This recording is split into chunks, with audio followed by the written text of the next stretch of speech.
आद्यस्य जन्मादि विकार रहतस्यापि यतः यस्मात् वसुदेव गृहे जन्म। भगवान कृष्ण कैसे हैं? जो अजन्मा हैं। भगवान का जन्म नहीं होता। भगवान तो अपनी मर्जी से जब जहां चाहते हैं तब तहां प्रकट हो जाते हैं। हम लोगों का जन्म होता है, भगवान का तो अवतार होता है। कोई तर्क करे कि जैसे हम मैया के पेट से पैदा हुए, ऐसे गोविंद भी तो देवकी मैया के पेट से पैदा हुए। भागवत में देवकी माँ ने स्वयं भगवान से कहा है, बिभर्ति सोयम मम गर्भगो भूत। हे गोविंद, ये सारा विश्व प्रपंच आप अपने पेट में धर के सो जाते हो प्रलय काल में, और ऐसे विराट प्रभु आप मेरे पेट में आ गए, मेरे गर्भ में समा गए। इसी बात को कौशल्या मैया ने भी राम जी से कहा, ब्रह्मांड निकाया निर्मित माया, रोम रोम प्रतिवेद कहे, मम उरुसो बासी यह उपहासी, सुनत धीर मति थिर न रहे। तो जिसके रोम रोम में ब्रह्मांड विचरण करते हैं वो विराट ब्रह्म मम उरुसो बासी, वो मेरे उदर का वासी बन गया, वो मेरे पेट में गर्भ में समा गया। तो फिर अंतर क्या हुआ? भगवान भी मां के पेट में आए, उनका जन्म हुआ, ऐसे हम भी मैया के पेट से जन्म लिए। तो हमारा जन्म और उनका अवतार क्यों कहा जाता है? देखो, जन्म तो हमारी तरह ही भगवान संसार में लेते हैं, पर दोनों के जन्म में अंतर क्या है, ध्यान से सुनिए। अवतार का अर्थ क्या होता है? अवतरणम।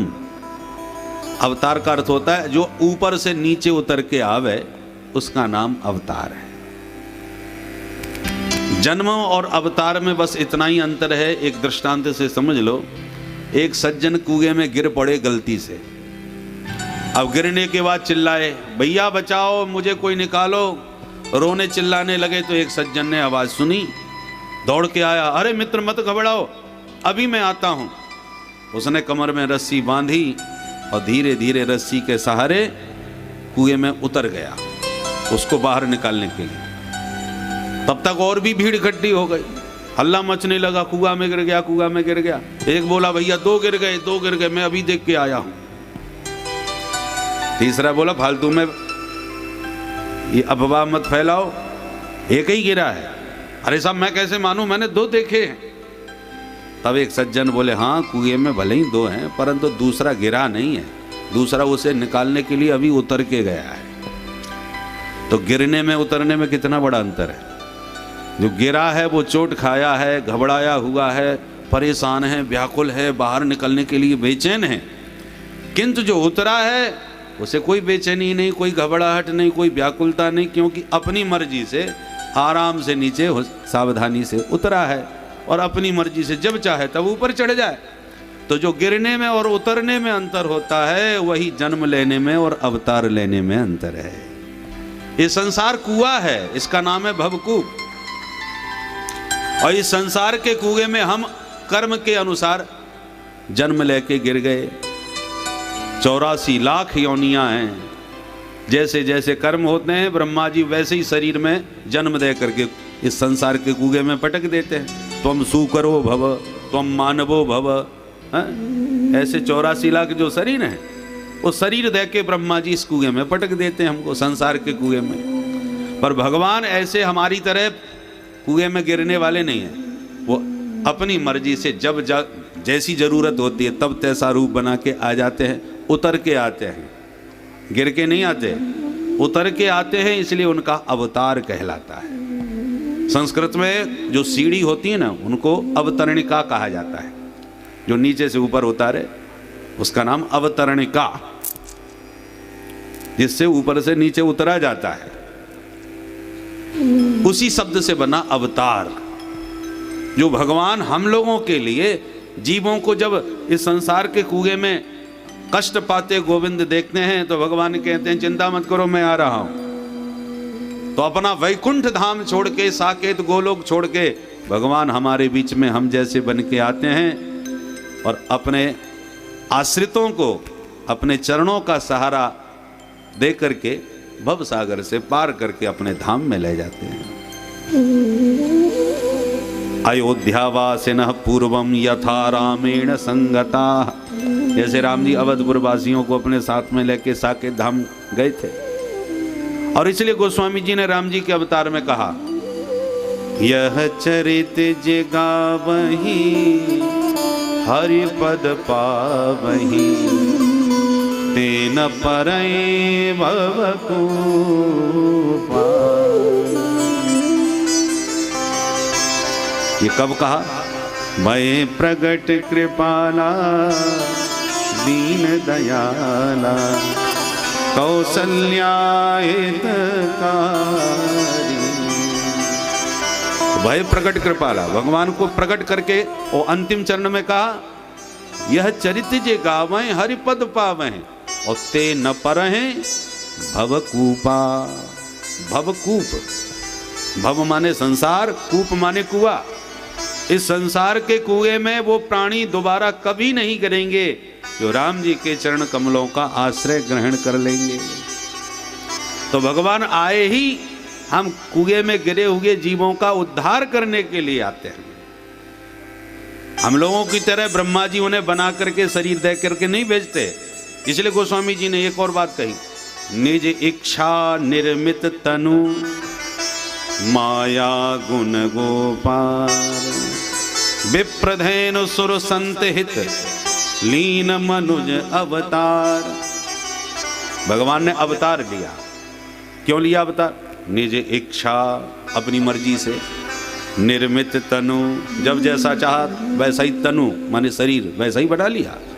कभी वो चाहे बराह सूगर बन के आ जाए, जब चाहे तो मछली बन के आ जाए, कभी कछुआ बन के आ जाए, कभी बौने बामन बन के आवे, कभी परशुराम बन के आवे, कभी राम जी कृष्ण कन्हैया बन के आ। निज इच्छा निर्मित तनु है। हम लोगों की इच्छा से शरीर हमें नहीं मिलता, हमें शरीर कर्म के अनुसार मिलता है। और भगवान जो शरीर धारण करते हैं वो अपनी मर्जी से, उनको कोई कर्म बंधन में बंध के थोड़ी आना पड़ता है।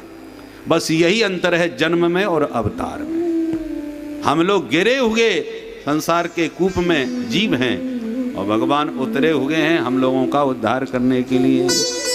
जन्माद्यस्य यतोऽन्वयादितरतः, तो उस अनादि अजन्मा श्री कृष्ण ने हम लोगों की तरह इस संसार में जन्म लिया। और जन्म के बाद क्या किया? अन्वयात इतरतः, पैदा हुए गोकुल में और भाग के पहुंच गए गोकुल में। पैदा हुए गोकुल में और मथुरा में जन्म लिए। मथुरा में तो जन्म लिए और भाग करके पहुंच गए गोकुल में। जन्माद्यस्य यतोऽन्वयादितरतः अनुपश्चात अयात अगच्छत, कुत्र अगच्छत? इतरत्र गोकुले अन्वगात। मथुरा में जन्म लेके जो गोकुल में भाग गए। अर्थे स्वभिज्ञः, अर्थेषु कंस वंचनादि प्रयोजनेषु अभिज्ञः निपुणः। मामा कंस के जेल खाने में जन्म लेके भागे आए और मामा जी को भनक भी नहीं पड़ने दी। इतने परम कुशल हैं भगवान श्री कृष्ण। स्वराट, ब्रज में रह करके स्वेसु गोपेसु राजते, अपने गोपी ग्वालों के बीच में जिनकी अपूर्व शोभा हुई। अथवा स्वराट का अर्थ है सारे गामा पधनी इति सप्त स्वरेणोपलक्षिता वंशी तया वंश्या सह राजते शोभते ति स्वराट। सप्त स्वर समन्वित वंशी के साथ जिनकी ब्रज में सदैव अपूर्व शोभा बनी रही। बंसी विभूषित करात, जब तक ब्रज में रहे कन्हैया के हाथ में सदा बंसी थमी रही। तो ऐसे स्वर सम्राट कृष्ण कन्हैया बंसी के स्वरों में सबको रिझाते रहे, ऐसे स्वराट हैं श्री कृष्ण। तेने ब्रह्म हृदय आदि कवये, आदि कवये ब्रह्मणे ब्रह्मांडं विस्मापयतुम वत्स वत्स पालादि रूपम तेने विस्तारितवान। ये बंसीधर स्वामी जी की व्याख्या आपको हम सुना रहे हैं, जो संस्कृत में, ये जितनी भी टीकाएं सब संस्कृत में ही हैं, इसका हिंदी अनुवाद नहीं है। तो बंसीधर स्वामी पाद कहते हैं कि जिन भगवान कृष्ण ने अपनी ब्रज लीलाओं के माध्यम से ब्रह्मा जी को भी मोह में डाल दिया था, चतुरानन चक्कर में पड़ गए भाई। 10वें स्कंद के 13वें अध्याय में ब्रह्मा मोह की कथा आएगी, आप सुनेंगे विस्तार से। अभी संकेत कर रहे हैं कि जब भगवान ब्रजवासियों के बीच गैया चराते भोजन कर रहे थे, तो सबका जूठा मीठा खा रहे थे। ब्रह्मा जी का माथा खराब हो गया, ये कैसा भगवान है, सब ग्वालों का जूठा खा जाता है, मैं परीक्षा लूंगा। तो भगवान के बछड़े और ब्रजवासी सबको चुरा के ले गए। भगवान ने देखा ये कहाँ भाग गए सबके सब। पहले तो सोचा शायद छुप रहे होंगे, जब दिव्य दृष्टि से देखा, अरे ये ब्रह्मा जी की करामात है, चोरन के घर में चोरी करवे आए गए, हम चोरन के सरदार। कन्हैया ने क्या लीला करी कि संकल्प करते ही उतने ही बछड़े बन गए, उतने ही ब्रजवासी बन गए, उतने ही कपड़े लत्ते सब ज्यों के त्यों बन गए। सर्वम विष्णुमयम जगत। अब तो चरने वाले भी भगवान, चराने वाले भी भगवान, सब कुछ भगवान बन के तैयार हो गए। 1 साल तक लीला करी और ब्रह्मा जी जब वापस आए, जो चुरा के ले गए थे, देखने आए कि देखें कन्हैया कैसे रोते फिर रहे होंगे अपने बछड़ों के बिना। लौट के आके देखा तो बेई बछड़े, बेई ब्रजवासी, बेई खाने पीने के सब ढंग। ब्रह्मा जी का माथा खराब हो गया कि जब सबको मैं चुरा के ले गया तो ये डुप्लीकेट कैसे बन गए। तब ब्रह्मा जी को बात समझ में आई, ये निश्चित रूप से सर्वेश्वर परमात्मा है, क्योंकि मेरी जैसी दूसरी सृष्टि करने वाला तो केवल भगवान के अलावा दूसरा कोई हो ही नहीं सकता। तब ब्रह्मा जी ने चरणों में गिर के 14वें अध्याय में 40 श्लोकों से स्थिति भगवान की कही। तो जब 4 खोपड़ी वाले चक्कर में पड़ जाते हैं, इनकी लीला समझ में नहीं आती उनको, तो एक सिर वाले क्या समझ पाएंगे। तेने ब्रह्म हृदय आदि कवये मुह्यन्ति यत सूरयः सूरयः विद्वांसः अपि मुह्यन्ति मोहम प्राप्नुवन्ति। बड़े बड़े विद्वान गोविंद की लीला में मोहित हो जाते हैं। कन्हैया की लीला सब टेढ़ी मेढ़ी है, राम जी का काम सब सीधा सीधा है। राम जी का नाम कितना सीधा, राम, बड़े आराम से कोई भी बोल सकता है। और इनका नाम ही कितना टेढ़ा, कृष्ण, बोलने में चक्कर खा जाए जीवा। लोग ठीक से कृष्ण नहीं बोल पाते। अरे इसी राजस्थान में किशनगढ़ है, अरे नाम होना चाहिए कृष्णगढ़। कृष्णगढ़ तो सब समझ में आता है, ये किशनगढ़ क्या होता है भाई। लोग कृष्ण ठीक से नहीं बोल पाते, तो कृष्ण की जगह किशन हो गया, किशनगढ़। तो नाम ही इतना टेढ़ा है जो बोलने में ठीक से नहीं आवे, और लीला भी सब टेढ़ी। राम जी की लीलाएं सब सीधी सीधी, सीधी बात करते हैं, सीधा व्यवहार करते हैं। और श्याम जी की सारी लीला टेढ़ी मेढ़ी, कभी चीर चुरा के भगे तो कभी चीर बढ़ाने भागे, कभी चुराया चीर, कभी बढ़ाया चीर, कभी योगेश्वरेश्वर, योगियों में परमेश्वर श्री कृष्ण कहलाते हैं, तो कभी छेल छबीले रास बिहारी कृष्ण कहलाते हैं। रासेश्वर भी हैं और योगेश्वर भी हैं। बड़ी टेढ़ी मेढ़ी लीला है। चीर हरण क्यों किया, रास लीला क्यों करी, आज तक लोगों की खोपड़ी खराब है, समझ नहीं पाते।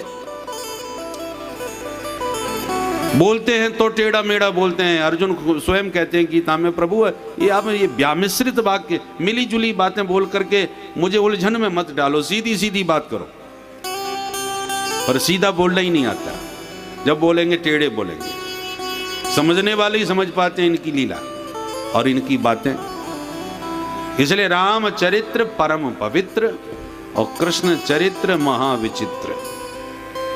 इनकी लीला यही जाने महाराज, और सो जाने जहीं जेव जनाई। जब ये कृपा करें तभी इनकी लीला समझ में आती है, नहीं तो अपनी बुद्धि से कोई समझ नहीं सकता। इसलिए मोहियन्ति यत सूरयः, जिनकी लीलाओं में बड़े बड़े विद्वान मोहित हो जाते हैं। तेजो वारि मृदाम यथा विनिमयो यत्र सर्गो मृषा। जिन गोविंद ने अपनी मधुर मुरली के स्वर के प्रभाव से जल में थल और थल में जल का धर्म प्रविष्ट कर दिया था। कन्हैया जब मस्त होकर के मुरली बजाते हैं तो कलकल कल्लोल करती हुई कमनीय कालिंदी का कलरव भी कुंठित कर डालते हैं। निरंतर बहने वाली अविरल जलधारा यमुना की वंशी का स्वरतान सुन करके स्थिर हो जाती है, रुक जाती है, पत्थर की तरह जम जाती है।